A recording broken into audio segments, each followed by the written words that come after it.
Hello class ninth, कैसे हो बच्चों।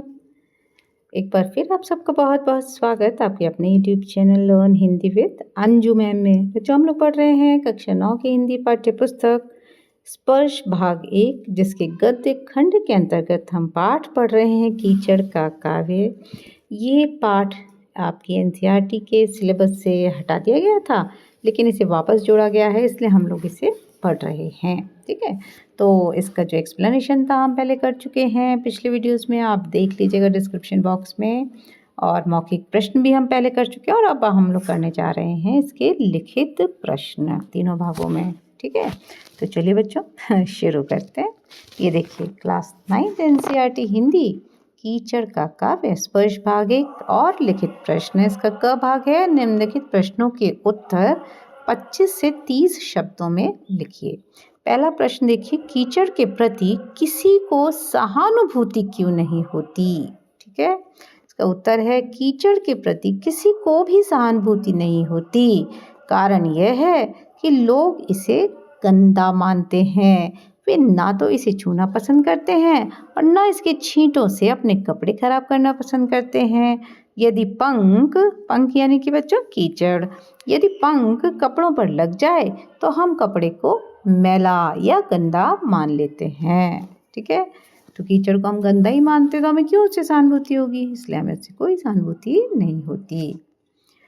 दूसरा प्रश्न देखिए, जमीन ठोस होने पर उस पर किनके पदचिन्ह अंकित होते हैं। जब ठोस होती है ना जमीन, तब तो कह रहे हैं कि जब ज़मीन गीली होती है तो पानी के निकट रहने वाले बगुले तथा अन्य छोटे बड़े पक्षियों के पदचिन्ह अंकित हो जाते हैं, क्योंकि गीली में जो कीचड़ होती है ना, उसमें उनको छोटे छोटे कीड़े मकोड़े खाने को मिलते हैं ना, तो वहाँ पर वो चलते हैं। यही ज़मीन जब ठोस हो जाती है तो उस पर गाय, बैल, भैंस, पाड़े, भेड़, बकरियों के पदचिन्ह अंकित हो जाते हैं। ठीक है, अगला प्रश्न 3 देखिए, मनुष्य को क्या भान होता है।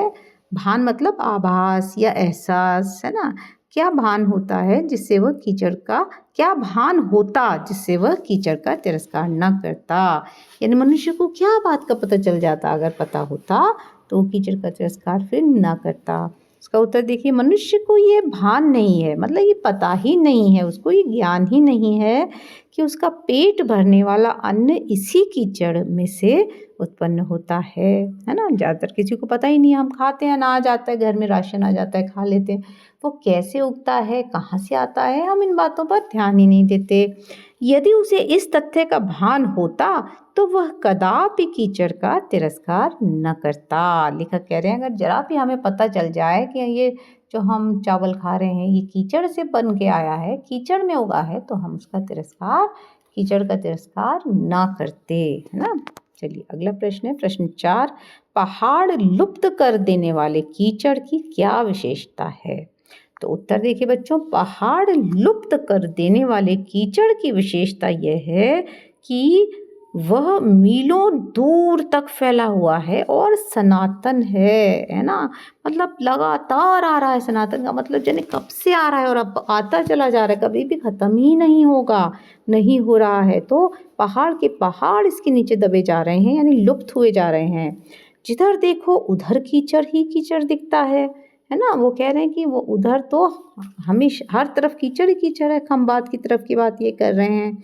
यह कीचड़ मही नदी के मुंह के आगे की ओर असीमित मात्रा में है ना। तो उन्होंने स्थान विशेष का बताया कि मही नदी के जो मुंह का स्थान है उसके पास देखिए आगे, तो आपको दूर दूर तक इतना कीचड़ दिखाई देगा जिसकी कोई लिमिट ही नहीं है, जिसमें पहाड़ के पहाड़ लुप्त हो जाते हैं। दूसरा ख भाग के प्रश्न देखिए बच्चों, निम्नलिखित प्रश्नों के उत्तर 50 से 60 शब्दों में लिखिए। पहला प्रश्न है इसमें, कीचड़ का रंग किन किन लोगों को खुश करता है। तो उत्तर देखिए, कीचड़ का रंग श्रेष्ठ कलाकारों, है ना, जो बहुत बड़े बड़े कलाकार होते हैं, चित्रकारों, मूर्तिकारों और छायाकारों, यानी जो फोटोग्राफर होते हैं, छायाचित्र खींचते हैं, फ़ोटो को बच्चों छायाचित्र कहते हैं हिंदी में, है ना, को खुश करता है। उन्हें ये कलर पसंद आता है। वे भट्टी में पकाए गए बर्तनों पर यही रंग करना पसंद करते हैं। छायाकार भी जब फोटो खींचते हैं तो एक आध जगह पर कीचड़ जैसा रंग देना पसंद करते हैं। वे इसे वार्म टोन कहते हैं, अर्थात पक्के रंग की झलक या ऊष्मा की झलक, है ना, ऐसा कहकर वो खुश होते हैं। इनके अतिरिक्त आम लोग, जैसे जो इनके अलावा जो आम कॉमन लोग हैं, वो अपने घरों की दीवारों पर, पुस्तकों के गत्तों पर और कीमती कपड़ों पर यही रंग देखना चाहते हैं, है ना। ठीक है, चलिए अगला प्रश्न देखते हैं इसी का, पार्ट बी का। कीचड़ सूख कर किस प्रकार के दृश्य उपस्थित करता है? तो इसका उत्तर बच्चों कि सूखने के बाद जब कीचड़ टुकड़ों में बंट जाता है ना, जब बहुत तेज़ धूप होती है तो उस पर धूप पड़ती है तो सूख जाता है, तो उसमें क्या दरारें पड़ जाती हैं, ऐसा लगता है कि टुकड़े टुकड़े हो रहे हैं उसके, तब ये सुंदर दृश्य प्रस्तुत करता है। ज़्यादा गर्मी के कारण इन टुकड़ों पर बहुत सी दरारें पड़ जाती हैं। ये सूख कर जब टेढ़े मेढ़े हो जाते हैं तो सुखाए हुए नारियल जैसे लगते हैं। एक तो ये दृश्य हुआ। फिर गीला जो होता है, गीले कीचड़ पर पक्षियों के पद चिन्हों के अंकन से, जब गीले कीचड़ पर जो पक्षी चलते हैं, पक्षी गीले पे चलते हैं क्योंकि उसमें उनको अपना भोजन मिलता है, तो उनके पद चिन्ह, जो उनके पैरों के चिन्ह होते हैं ना, उसमें आ जाते हैं, छप जाते हैं, तो उससे दूर दूर तक बने चिन्ह मध्य एशिया के मार्ग जैसे लगते हैं। ऐसा लगता है कि ये मध्य एशिया तक जाने का मार्ग बन गया। इसके अलावा दो मदमस्त पाड़ों के लड़ने से, मदमस्त मतलब जो बिल्कुल मस्ती में, एकदम मस्ती में आ जाते हैं ना जब जानवर, ख़ासतौर से जो पाड़े होते हैं, जो भैंस के बच्चे हैं, बैल जो होते हैं, सांड जो होते हैं, जब लड़ते हैं ना तो फिर बस बिल्कुल भयंकर लड़ते हैं ना, खूब सींग लड़ाते हैं, लौटते हैं, ये करते हैं, आवाज़ें निकालते हैं। तो कह रहे हैं कि जब मदमस्त हो जाते हैं पाड़े और लड़ते हैं ना वहाँ पर, तो बस उनके पैरों के निशान, कहीं उनके सींग के निशान से खुरच हो जाती है, तो ऐसा लगता है कि बिल्कुल एक महिषकुल का युद्ध हो रहा है और वो बिल्कुल अंकित हो गया है उस सूखे हुए कीचड़ के मैदान में। ठीक है, चलो अब प्रश्न 3 देखिए। सूखे हुए कीचड़ का सौंदर्य किन स्थानों पर दिखाई देता है? पिछले प्रश्नों में भी हमने देख ही लिया, ये एक बार और देख लेते हैं। सूखे हुए कीचड़ का सौंदर्य नदी के किनारे पर दिखाई देता है ना। कीचड़ का पृष्ठभाग सूखने पर उस पर बगुले और अन्य छोटे बड़े पक्षी विहार करने लगते हैं। मतलब कीचड़ इतना सूख जाता है कि उस पर वो अब चल सकते हैं ना, तो अभी गीलापन तो उसमें रहता है, तो उस पर बगुले, छोटे बड़े पक्षी घूमने लगते हैं, अपना भोजन लेने लगते हैं, कीड़े मकोड़े खाने लगते हैं, तो उनका ये विहार जो है बहुत सुंदर लगता है। उस पर घूमते हुए पक्षी और उनके पैरों के निशान बहुत ही अच्छे लगते हैं। वो कह रहे हैं सौंदर्य बोध होता है। फिर जब वो सूख जाता है, ज़्यादा सूख जाता है, तब उस पर जानवर चल सकते हैं, तो कुछ अधिक सूखने पर उस पर गायें, बैल, भैंसे, पाड़े, भेड़ें, बकरियाँ वो भी चहलकदमी करने लगती हैं। और भैंसों के पाड़े यानी उनके बच्चे तो सींग से सींग भिड़ाकर खूब युद्ध करते हैं, खेलते हैं मतलब। तब वो जो कीचड़ है ना, वो सूखा हुआ तो है ही, तो जगह जगह से उखड़ जाता है उस झगड़े में, और उस समय का सौंदर्य देखते ही बनता है। प्रश्न 4 देखिए बच्चों। कवियों की धारणा को लेखक ने युक्ति शून्य क्यों कहा है? तो उन्होंने इसलिए कहा क्योंकि वो कहते हैं कि जो कवि हैं वो तो बाह्य सौंदर्य को महत्व देते हैं, और जबकि वो आंतरिक सुंदरता और इसकी उपयोगिता की उपेक्षा करते हैं। ये लोग कमल, वासुदेव, हीरा और मोती, इसके सौंदर्य पर तो खूब खुश होते हैं, आह्लादित होते हैं, प्रसन्न होते हैं, है ना। कमल यानी कि कमल का जो फूल होता है। वासुदेव कृष्ण भगवान के लिए कहा गया है। हीरा हम सब जानते हैं बहुत कीमती पत्थर होता है। और मोती जिसको हम मोती की माला पहनते हैं ना, तो कहते हैं उसकी सुंदरता पर तो ये खूब प्रसन्न होते हैं। लेकिन जो इनकी उत्पत्ति के स्रोत हैं, है ना, कमल कहाँ उगता है? कीचड़ में, है ना। वासुदेव किसके पुत्र थे? वसुदेव के। कोयला, हीरा कहाँ निकलता है? कोयले की खानों में। और मोती कहाँ से निकलते हैं? सीप के गर्भ से। तो वो कहते हैं कि जो इनके स्रोत हैं उनकी उपेक्षा करते हैं, उनके बारे में नहीं कहते कुछ, उस पर प्रसन्न नहीं होते, कहते हैं कि हमें इनके स्रोतों से कोई सरोकार नहीं है। तो वो कह रहे हैं कि ऐसी धारणा जो है कवियों की बड़ी ही युक्ति शून्य है भाई, समझ से परे है। अब देखिए प्रश्न ग प्रकार के प्रश्न हैं, इसमें है आशय स्पष्ट करना। निम्नलिखित का आशय स्पष्ट करिए। आपको पंक्तियां दी हुई हैं और उसका आशय करना है। तो पहली पंक्ति क्या है? नदी किनारे अंकित पद चिन्ह और सींगों के चिन्हों से मानो महिषकुल के भारतीय युद्ध का पूरा इतिहास ही इस कर्दम लेख में लिखा हो, ऐसा आभास होता है ना। जब वो दो पाड़े लड़ रहे हैं बच्चों, वो सूखी हुई जो कीचड़ है का मैदान है, उस पर वो लड़ रहे हैं, अपने सींग लड़ा रहे हैं। इधर उनके पैरों के निशान, सींगों के निशान कहीं से उखड़ता है।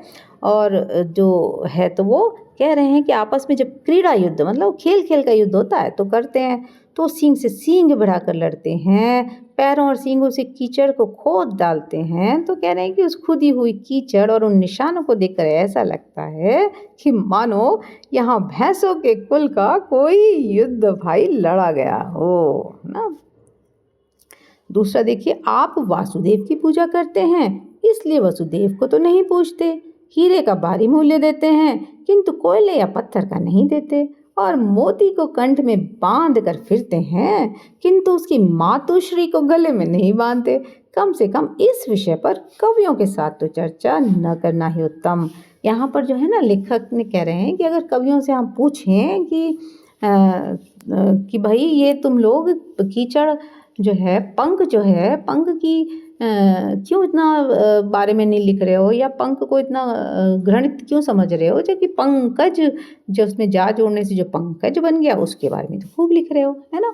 इसी तरीके से मल को घृणित समझते हो और कमल को अच्छा समझते हो, तो ऐसा क्यों? तो वो किस तरह का जवाब देंगे? तो यही बात यहाँ पर कही है। इसका उत्तर देते बच्चों, कविगण सौंदर्य और उपयोगिता के आधार पर वस्तुओं को महत्व देते हैं। वे यह बाह्य सौंदर्य ही देखते हैं, आंतरिक नहीं। तो वो कह रहे हैं कि कविगण तो बाहरी सौंदर्य देख रहे हैं भाई। ये वस्तुएं कहाँ से पैदा हुई, उनके स्रोत से उनका कोई मतलब नहीं। वे कहते हैं कि पंकज, वासुदेव, हीरा और मोती की प्रशंसा तो ठीक है, पर इनके उत्पत्ति जो स्रोत हैं कीचड़, वसुदेव, कोयला और सीप की प्रशंसा क्यों करें? तो लेखक का मानना है कि ये जो कवि है ना, ये सब बाह्य सौंदर्य की दृष्टा हैं, ये तो केवल बाहरी सौंदर्य देखते हैं। तो फिर इन कवियों से तो इस बात को करना ही बेकार है।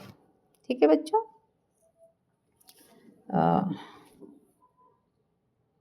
चलिए ठीक है बच्चों, तो यही था बस लास्ट। इसके बाद और तो कोई प्रश्न है नहीं। प्रश्न आपके लिखित सारे खत्म हो गए। चलिए बच्चों आराम से पढ़िएगा, है ना। लिखित थोड़े से बड़े तो हैं, लेकिन पाठ को अगर एक बार अच्छे से समझ लेंगे तो कोई दिक्कत नहीं, बहुत आसान पाठ है ना। एक बार समझने की बात है। चलिए चैनल को सब्सक्राइब करिए और लाइक करिए, अपने दोस्तों में शेयर करिए, और इस तरह से करते रहिए, पढ़ते रहिए, सुनते रहिए learn Hindi with Anju ma'am. अगले वीडियो में बच्चों आपसे फिर मिलेंगे एक्स्ट्रा इंपॉर्टेंट क्वेश्चंस के साथ। तब तक के लिए जय भारत, जय हिंद।